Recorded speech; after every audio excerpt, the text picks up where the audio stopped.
Uttaranchal University BTech Spot Admissions and Seminar May 4th Sunday. Hotel Shelton Rajamandry beside Ramakrishna Theatre, Ayyappa Nagar.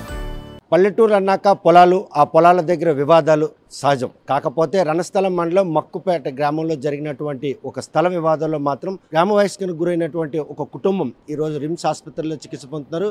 ఈ నెల 3వ తేదీన ఆ గ్రామంలో జరిగినటువంటి ఒక పొలం వివాదంలో మాత్రం ఇరు వర్గాల మధ్యన ఘర్షణ 20 మంది వరకు కూడా గాయపడ్డారు. అందులో మాత్రం 5 గాయపడిన ఒక కుటుంబాన్ని పూర్తిగా గ్రామం నుండి వెలియడం మాత్రం ఈరోజు వారందరూ కూడా ఎక్కడికి వెళ్ళే పరిస్థితి లేదు. గ్రామంలోకి తిరిగి వెళ్దామంటే ఎక్కడ మళ్ళీ దాడి చేస్తారన్న భయం వారిని వెంటాడుతుంది. అసలు ఆ వివాదం ఏంటి, వారికి వచ్చినటువంటి ఈ సమస్యపై పోలీసులు ఏ విధమైనటువంటి కేసు నమోదు చేశారనే విషయం మనం అడిగి తెలుసుకుందాం. చూస్తే కనుక ఏం జరిగింది ఆ ఊర్లోన, ఆ జరిగిన తర్వాత ఆ రోజు నుండి ఈ రోజు వరకు మీరు ఎక్కడున్నారు, అసలు తిరిగి ఊరెళ్ళపడిన కారణం ఏంటి? ఊరెళ్ళిపోయిన కారణం కొట్టారు, భయం వెళ్ళచ్చు ఏంటంటే బయటే ఉన్నాను సార్, కొట్టేస్తాను సార్ వెళ్తుంది. ఇప్పుడు ఏం జరిగింది అక్కడ 3వ తారీఖు సార్, 3వ తారీఖున జరిగింది. ఏంటి జరిగింది అక్కడ పొలంలో పైపు తీయమంటే పైపు తీయమని అన్న మాటకి వచ్చి కొట్టేశారు సార్. అక్కడికి వచ్చి పైపు తీయమని అన్న మాటకి ఇంటికి వచ్చేసాం సార్. ఇంట్లోకి వచ్చిన తర్వాత మేము భోజనాలు చేస్తాను సార్. భోజనాలు చేస్తుండగా నన్ను ఇడుచుకుని వెళ్ళిపోయాను సార్. కొట్టి మా పిల్లలకి నన్ను కొట్టేస్తున్నారు అనేసి వచ్చారు సార్. వచ్చి మా ఆవిడ అడ్డుకున్న తర్వాత మా కూతురు అడ్డుకున్నారు సార్. మా కొడుకులు అడ్డుకున్న టైంలో మొత్తం అందరికీ కత్తులతో కొట్టేశారు సార్. అంటే అప్పట్లో ఎంతమంది గాయపడ్డారు మీ కుటుంబ సభ్యులతో పాటు? మీకు గాయపడ్డాం సార్, 6 మంది ఉన్నాము సార్. 6 మంది గాయపడ్డాం. అలాగే 4 రోజులు కావస్తా ఉంది, తిరిగి ఇంటికి వెళ్ళే పరిస్థితి లేదా, గ్రామంలో అడుగు పెట్టే పరిస్థితి లేదు. ఇది లేదు సార్, గ్రామంలోకి వెళ్ళడానికి కూడా పరిస్థితి లేదు, ఇంటికి వెళ్ళిన పరిస్థితి కూడా లేదు సార్. ఏం జరిగిందమ్మా? ఆడోళ్ళని కూడా చూడకుండా ఇలాగ విచక్షణ రహితంగా దాడి చేశారు. ఏ విషయంలో దాడి చేశారు? గుడ్డికెళ్ళాం బాబు, పైపు తీయమంటే ఆ పైపు మేము తీయము, మాది జాగా నా తల పోవాలి కానీ నేను పైపు తీయను, అది రేపటిదాకా మీరు తోలొద్దండి. కుక్కలేరును బళ్ళు పెట్టాం, అది మరి రేపటిదాకా తోడకపోతే ఎలాగమ్మా, మరి నా బళ్ళును కుక్కలేరు పెట్టుకున్నాను, మట్టి పెరుక్కోవాలి కొబ్బరి తోటకి, మరి ఇది ఎలా చేయడం ఎంత పరిచుకోను. రేపు నా నీరు కట్టిన తర్వాత ఎల్లుండి తోలుకో, వాళ్ళకి తోలుకొంటే లేదు కానీ కాబట్టి రోడ్లు కొట్టుకొని ఎదురు కుర్రోళ్ళు వచ్చారు. ఆ పిల్లలు 100కు ఫోన్ చేసాం.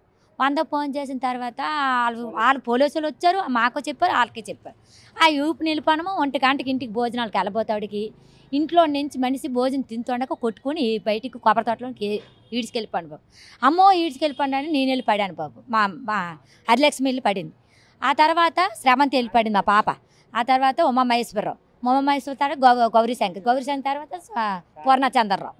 వీళ్ళందరూ మీ మనిషిని కాపాడుకోవాలని మేము అబ్బలు చేయబోతాడికి అందరూ చేతికి వచ్చిన కొట్టు కత్తులతోని కత్తవలతోని వాళ్ళ రాడ్లతోని కర్రలతోని ఇష్టం వచ్చిందా బాధేసి వెళ్ళిపోయినారు బాబు. తగు అయింది సరే, ట్రీట్మెంట్ అయిపోయింది, మరి తిరిగి ఊరు వెళ్ళడానికి మీకు వచ్చిన అభ్యంతరం? మాకు మళ్ళా దాడి చేస్తున్నారు బాబు. తొలి వెళ్ళాం, పోలీసులు చెప్పిన తర్వాత ఏడు చేశారు, వెళ్ళండి ఇంటికి అవుల పని వాళ్ళు చేసుకోండి అని ఎస్ఐసి గారు చెప్పారు. చెప్తే మళ్ళీ నా గుడిసిల్లి పాత ఇల్లి మధ్యన దారి తీసేసి తోవ చేసేసి మళ్ళీ ఎప్పుడునాక నాకు నీ భోజనం తీసుకొంతాను, దమ్ముంటే నువ్వు తేల్చుకురా నా దగ్గరికి అని అన్నాడు అవతల అబ్బాయి. ఎవరు?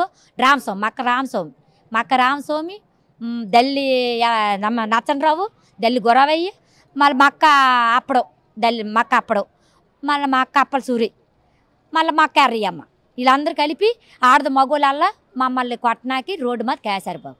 మా భయపడిపోయి ఇంకో తోవను మళ్ళీ పోయి మళ్ళీ ఊరు వచ్చాం బాబు. 4 రోజులకి ఇంటికి వెళ్ళే పరిస్థితి లేదు వెళ్ళలేదు బాబు. 4 రోజులు ఇంటికి వెళ్ళలేదు, ఈ హాస్పిటల్లో పడుకున్నాం. ఈ హాస్పిటల్ పడుకొని మా ఏ వ్యాపకాలు ఉంటే బయటకు వెళ్ళడం, మళ్ళీ పొద్దుగట్లు రావడం, హాస్పిటల్ పడుకోవడం, అంతే మా పరిస్థితి. చూస్తే కనుక మక్కపేట గ్రామంలో ఒక మట్టి తరలింపు విషయంలో ఇరు వర్గాల మధ్య జరిగినటువంటి ఘటన ఈరోజు గాయపడిన వారందరూ కూడా తిరిగి గ్రామానికి వెళ్ళే పరిస్థితి లేదు. ఇప్పటికే గ్రామ బయస్ చేసినటువంటి ఆ కుటుంబం మాత్రం నిలువుని వెళ్ళినటువంటి పరిస్థితి.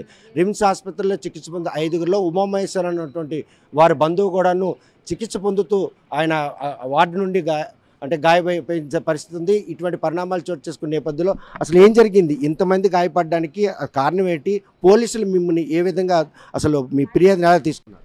పోలీసులు సరిగ్గా స్పందించలేదు సార్. స్పందించపోయేసరికి మాకు ఎటువంటి కేసు కూడా ఇక్కడ ఎంక్వైరీగా హాస్పిటల్కి కానీ దేనికి కానీ రాలేదు సార్. ఇక్కడ ఎంక్వైరీ చేయలేదు సార్. ఎమ్మెల్సీ ఇక్కడ 108 తరలించగా ఎమ్మెల్సీ కూడా రిపోర్ట్లు తీసుకుంటారు సార్. రిపోర్ట్లు కూడా పేర్లు కూడా మా ఇచ్చిన పేర్లు కూడా ఆ పేర్లు కూడా రాయలేదు సార్. వాళ్ళు కొట్టింది ఒకరు కొట్టింది ఒకరు సార్. అది సార్ మాకు న్యాయం జరగలేదు సార్. మాకు న్యాయం జరగలేదు. ఏదైతే వారిపై దాడి చేశారో వారి పేర్లు కూడాను ఈరోజు తారుమారు చేసినట్టు విధంగా ఫిర్యాదు నమోదు చేశారని చెప్పేసి ఈరోజు బాధితులు ఆరోపిస్తున్నారు. ఏ విధంగా తీసుకోవచ్చు ఈ పరిణామాలు? గ్రామం అన్నాక తగులు కామన్, కాకపోతే గ్రామ బహిష్కరణ ఈరోజు ఆర్డీఓ హాజరుగా ఇచ్చినట్టు నోటీసును కూడా ఎలా పరిణామం? ఆర్డీఓ గారు నోటీసులు ఇచ్చారు వీళ్ళకి, బైండ్ ఓవర్ కేసులు. కానీ జరగాల్సిన ఘోరం అంతా జరిగిపోయింది. ఉమామహేశ్వరరావుకి తల మీద 32 కుట్లు కుట్టారు. మతి కూడా తిమితం తప్పింది. ఏం మాట్లాడుతున్నాడో తెలియని పరిస్థితుల్లో హాస్పిటల్లో ఉన్నాడు. నిజానికి ఇటువంటి మర్డర్ కేసు అది. అందులో కూడా సివియారిటీ ఉంది. అతను కానిస్టేబుల్ ట్రైనింగ్ కూడా వెళ్ళి ఆ ప్రయత్నంలో ఉన్నాడు. ఈ కుర్రాడు అయితే ఎంఎస్సి చేశాడు. చేసి ఎగ్జామ్స్కి ఇప్పుడు ప్రిపేర్ అవుతున్నాడు, కాంపిటేటివ్ ఎగ్జామ్స్కి. పోలీసులు పూర్తి నిర్లక్ష్యం ఉంది. ఎందుకంటే ఏ గ్రామంలో అయినా ప్రజలు అక్కడ జీవించడానికి తగిన ఏర్పాటు చేయవలసిన బాధ్యత రెవెన్యూ పోలీసు వాళ్ళది. వీళ్ళ గ్రామం వెళ్ళలేము, మాకు రక్షణ లేదు అన్నా సరే పోలీసులు ఏమీ రక్షణ ఇవ్వకుండా మీరు ఆ గ్రామం వెళ్ళిపోండి అని చెప్తున్నారంటే చూస్తే ఉమామహేశ్వర కూడా వార్డులో లేనటువంటి పరిస్థితి. అంటే రిమ్స్ హాస్పిటల్లో చికిత్స పొందుతున్నట్టు ఉమామహేశ్వర కాన్ రాకుండా పోవడానికి కారణం ఏమైనా మళ్ళీ వారు ఎవరైనా ఆయన ఎత్తుకుని పోయిన పరిస్థితి ఉంది. వీళ్ళు కూడా అదే ఎక్స్ప్రెస్ చేస్తున్నాడు. ఆ ఉమామహేశ్వరరావుకి ఈ తల మీద కొట్టడం వల్ల కొంచెం బ్రెయిన్ డ్యామేజ్ అయ్యింది. దానివల్ల అవతల వాళ్ళైనా పట్టుకెళ్ళిపోవచ్చు, లేదు ఎక్కువ ఛాన్సెస్ అవతల వాళ్ళే వాడిని కిడ్నాప్ చేసే అవకాశాలు ఉన్నాయి. ఎందుకంటే చాలా సివియర్ ఇంజరీ. ఏ జడ్జి చూసినా ఏ లాయర్లు చూసినా సరే ఖచ్చితంగా సివియారిటీ అన్నది అర్థమైపోతుంది. అంత సివియారిటీ ఉన్న కేసుల్లో కూడా పోలీసులు ఇక్కడికి వచ్చి వీళ్ళు ఎవరి దగ్గర స్టేట్మెంట్ రికార్డ్ చేయలేదు. సిఐ గారు వచ్చారు, ఒక వీడియో తీసుకున్నారు, వెళ్ళిపోయారు. అంటే పూర్తిగా పోలీసులు పక్షపాతంగా ఉన్నారు. ఎందుకంటే ఇవాళ స్టేట్ అంతా అదే పరిస్థితి ఉంది. ఈ పరిస్థితి కూడా ఈ గ్రామంలో వచ్చింది. అక్కడ ఉన్న కుటుంబాలు 7, 8, 10 ఉంటాయి. 10 కుటుంబాలే ఉన్నాయి. 10 కుటుంబాల దగ్గర వీళ్ళు వెళ్ళి ఎలాగ జీవిస్తారంటే రక్షణ లేదు. కేవలం బైండ్ ఓవర్ కేసులు పెట్టేస్తే వీళ్ళు ఏమైపోవాలా? వీళ్ళు జీవించే హక్కు ఏమైపోవాలి? ఇప్పుడు ఆ కుర్రాడు ఏమయ్యాడో తెలియదు.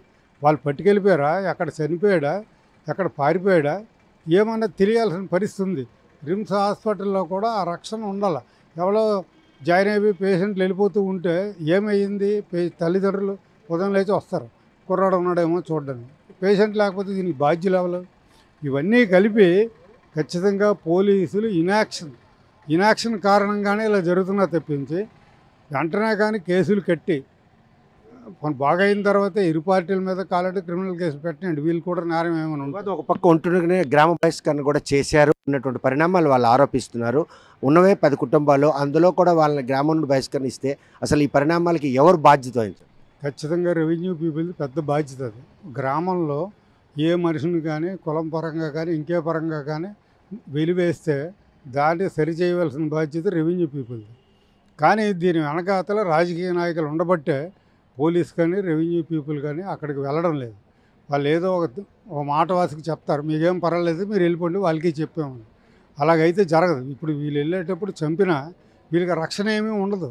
ఎందుకంటే ఇక్కడ ఉండేదానికే కనీసం స్టేట్మెంట్ రికార్డ్ చేసి కేసులు పెట్టకుండా కేవలం బైండ్ ఓవర్ కేసులు పెట్టారంటే ఇందులో మనిషి ఎవరైనా చనిపోతే ఈమెకి ఇంత రాడ్డు పడ్డది, ఇతనికి 2 రాడ్లు వేశారు, ఇతనికి ఇక్కడ రాడ్డు వేశారు. ఇంత సివియారిటీ ఉన్న కేసులో కూడా పోలీసులు నిర్లిప్తంగా ఉండడం అన్నది బాధ్యత రాహిత్యమని నేను అనుకుంటున్నాను. రణస్థలం మండలం మక్కపేట గ్రామంలో ఇరు వర్గాల మధ్య జరిగినటువంటి ఈ ఘటనలో అటువైపు 9 మంది, ఇటువైపు 10 మంది కూడాను నిందితులు చేశారు. ఈ నిందితుల్లో మాత్రం ఇరువైపులు కూడా ఎమ్మెల్సీలు అయినాయి. అయినప్పుడు కూడాను ఎవరైతే బాధితుల వద్దకు వచ్చి స్టేట్మెంట్ తీసుకోవాల్సిన పోలీసులు కేవలం తూతూ మంత్రంగానే ఈ వ్యవహారాన్ని మాత్రం అంటే కాలయాపన చేసే పరిస్థితి తీసుకొచ్చారు. కాకపోతే ఈ విషయంలో ఆర్డీఓ నోటీస్ కూడా జారీ చేయడం జరిగింది. ఇలా 307 వేసి అటెంప్ట్ మర్డర్ ఒక పేషెంట్ ఉమామహేశ్వరం మాత్రం 32 కుట్లు తలమై పడ్డాయి. ఆయన కానిస్టేబుల్ 6 పొందుతున్న ఈ తరుణంలో ఆయన చికిత్స పొందుతూ కూడా ఈరోజు వార్డులో లేనటువంటి పరిస్థితి ఉంటే ప్రత్యర్థులు ఆయన్ని కిడ్నాప్ చేశారన్నటువంటి ఆరోపణలు కూడా వెలువెత్తున్నాయి. మరి ఈ విషయంలో అంత సీరియస్గా ఉన్నటువంటి ఆ వివాదాన్ని పోలీసులు ఎందుకు లైట్గా తీసుకున్నారు? ఈ విషయంపై లోతైన దర్యాప్తు జరిగి ఈరోజు గ్రామానికి వెళ్ళాలంటేనే భయపడుతున్నటువంటి ఆ కుటుంబాన్ని నిర్భయంగా మళ్ళీ ఆ గ్రామంకి వెళ్ళే విధంగా చర్యలు చేపడతారా లేదా అన్న విషయం వేచి చూడాల్సిందే. వీడియో జర్నలిస్ట్ రామకృష్ణతో సత్యం, RTV శ్రీకాకుళం. మరిన్ని వీడియోస్ కోసం ఛానల్ ని సబ్స్క్రైబ్ చేయండి. లేటెస్ట్ అప్డేట్స్ కోసం వాట్సాప్ ఛానల్ ని ఫాలో అవ్వండి. ఆ లింక్ డిస్క్రిప్షన్ లో ఉంది.